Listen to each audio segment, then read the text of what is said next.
esteja convosco. Ele está no meio de nós. Proclamação do Evangelho de Jesus Cristo, segundo Mateus. Glória a vós, Senhor.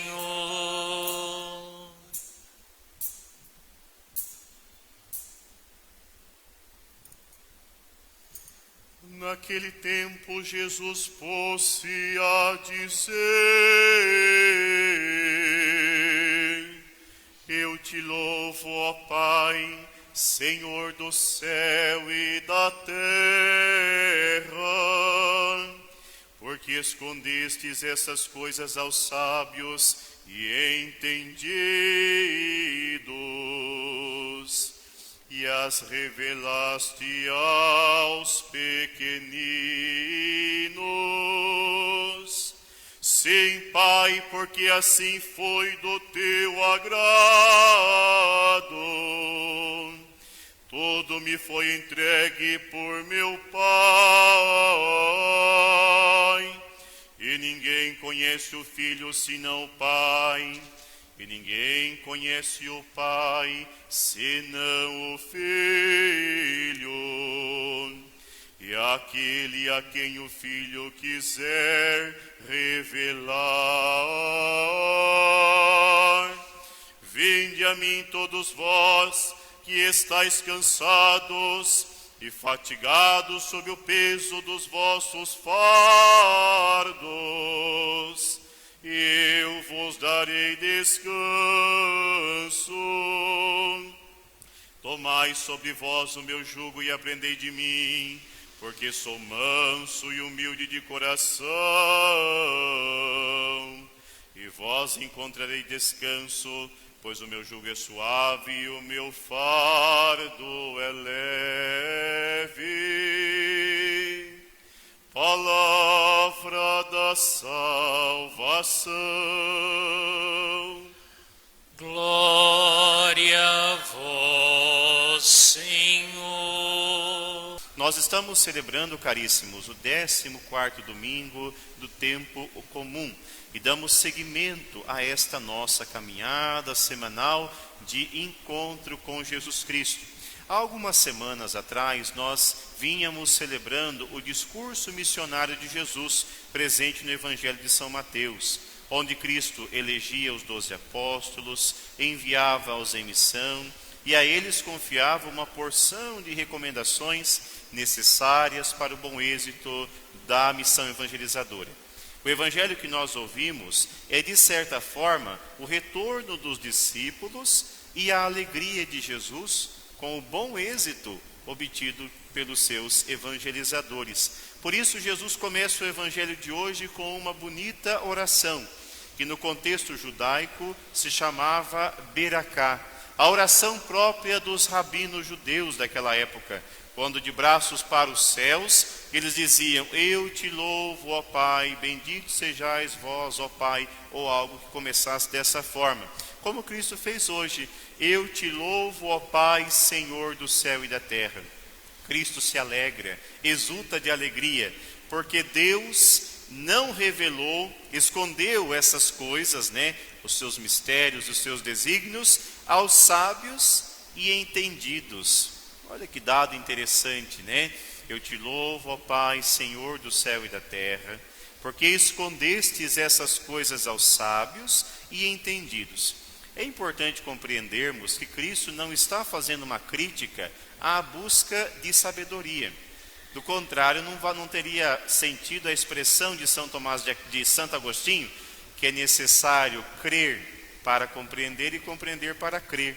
O estudo, o aprofundamento da doutrina, da palavra de Deus, tudo isso tem a sua importância. Não é a sabedoria criticada por Jesus no evangelho de hoje, mas o orgulho presente no coração de muitos ditos sábios e entendidos daquela época.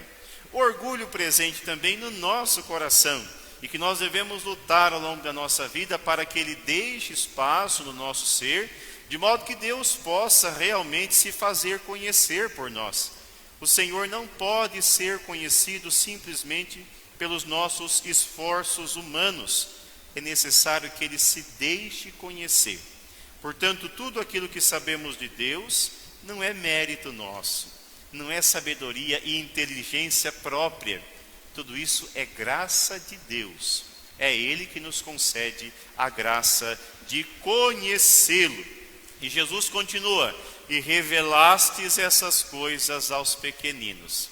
Veja que interessante.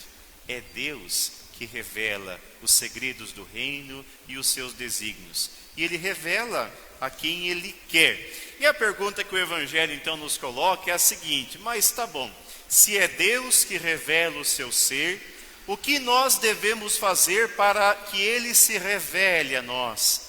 Para que Ele fale conosco e nós compreendamos a sua mensagem?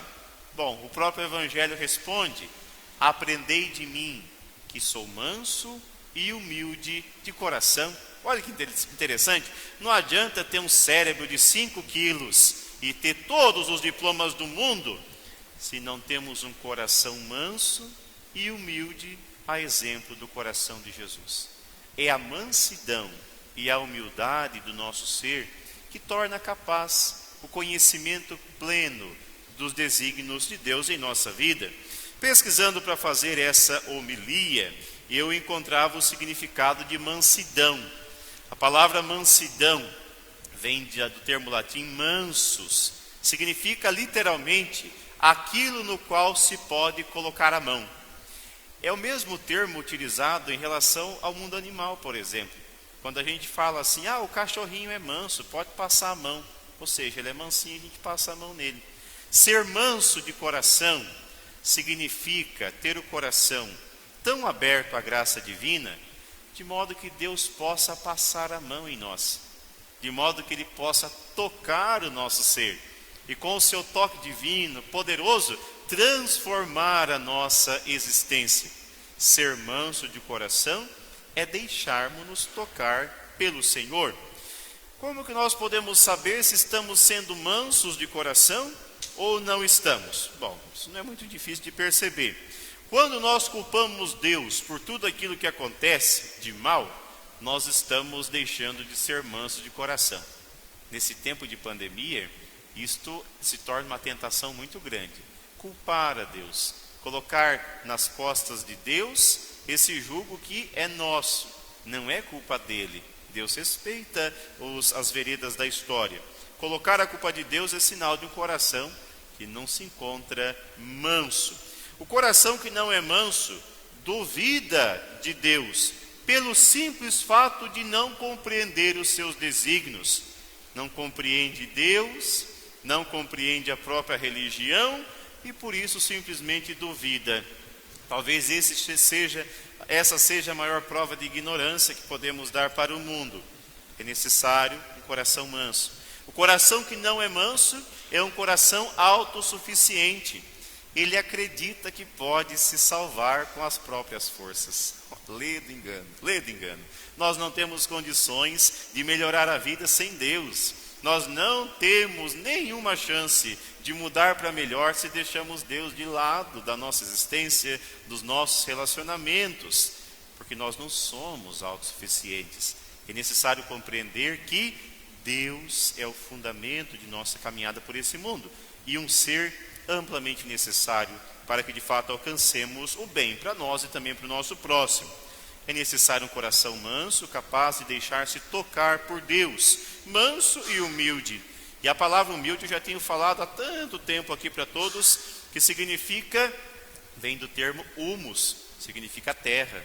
Ser humilde é compreender-se feito de terra, compreender que todos somos literalmente feitos da mesma coisa, a mesma essência.